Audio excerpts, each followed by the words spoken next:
बिस्मिल्लाहिर्रहमानिर्रहीम। अस्सलामुअलैकुम। मैं हूं अली असगर और आप देख रहे हैं मेरा यूट्यूब चैनल।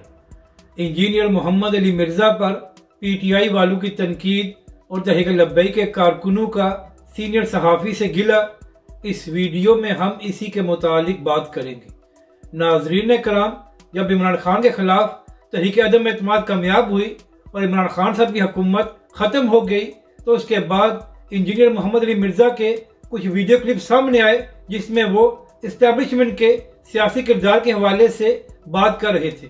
तो नाज़रीन कराम, जैसे ही इंजीनियर मोहम्मद अली मिर्ज़ा के ये वीडियो क्लिप सामने आए तो पीटीआई वालों ने इनको खूब वायरल किया और इंजीनियर मोहम्मद अली मिर्ज़ा की बड़ी तारीफें की कि ये शख्स बड़ी हक गोई कर रहा है। मगर नाज़रीन कराम, चंद दिन से इंजीनियर मोहम्मद अली मिर्ज़ा के 2-3 और वीडियो क्लिप सामने आए हैं, जिसमें एक में वो इमरान रियाज के हवाले से बात कर रहे हैं और दूसरे में उन्होंने इमरान खान के मुतालिक बात करते हुए कहा कि इमरान खान साहब जो दावे किया करते थे वो उनको मुकम्मल करने में नाकाम हो गए हैं।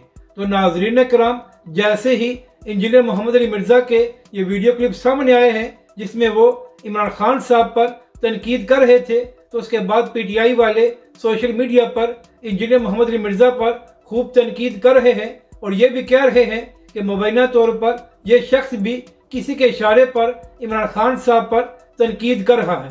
यानी कि नाज़रीन कराम, जब इंजीनियर मोहम्मद अली मिर्ज़ा इमरान खान के हवाले से अच्छी बातें कर रहे थे तो उस वक्त वो सच्चा बंदा था, मगर जैसे ही उसने किसी बात के हवाले से इमरान खान से इख्तलाफ किया या इमरान खान पर तनकीद की, तो उसके बाद अब मोहम्मद अली मिर्ज़ा भी पीटीआई वालों के निशाने पर आ गया है। यानी कि नाज़रीन कराम, अब जब तक पीटीआई और इमरान खान की तारीफें करते रहेंगे तो ठीक है, लेकिन जैसे ही आप इमरान खान के हवाले से तनकीद करेंगे तो फिर सोशल मीडिया पर आपकी खैर नहीं है।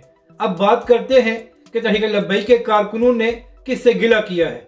तो नाज़रीन कराम, चंद दिन पहले तहरीक लब्बैक पाकिस्तान ने तूफ़ान अल-अक़सा मार्च किया और नाज़रीन कराम, हालिया दिनों में पाकिस्तान में जितने भी फ़लस्तीन के हक में मुज़ाहरे हुए हैं तो तहरीक लब्बैक पाकिस्तान का उन सबसे बड़ा मुज़ाहरा था। और इसी हवाले से अल जज़ीरा ने भी कहा कि तहरीक लब्बैक पाकिस्तान ने एक बहुत बड़ा मार्च करके फ़लस्तीन के साथ इज़हार यकजहती किया है। नाज़रीन करम, इससे पहले जमात इस्लामी और मौलाना फजल रहमान ने भी मुज़ाहरे किए थे। तो जब जमात इस्लामी और मौलाना फजल रहमान ने फ़लस्तीन के हक में मुज़ाहरे किए थे तो सीनियर सहाफ़ी और एंकर पर्सन इकरारुल हसन साहब ने उनकी बड़ी तारीफें की थी। लेकिन जब तहरीक लब्बैक पाकिस्तान ने इतना बड़ा मीडियन मार्च करके फ़लस्तीन के साथ इज़हार यकजहती किया और इसराइल की मजम्मत की, तो उसके बाद इकरारुल हसन साहब खामोश हो गए और उन्होंने तहरीक लब्बैक पाकिस्तान या हाफिज साद हुसैन रिजवी के हवाले से कोई बात नहीं की।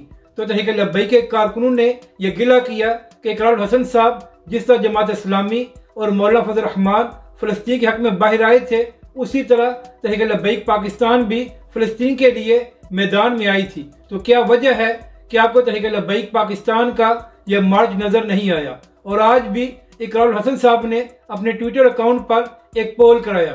तो नाज़रीन कराम, इस एक पोल में नवाज शरीफ और मरियम नवाज दोनों का नाम शामिल है, मगर इकरारुल हसन साहब ने तहरीक लब्बैक के सरबरा हाफिज साद हुसैन रिजवी का इसमें नाम शामिल नहीं किया।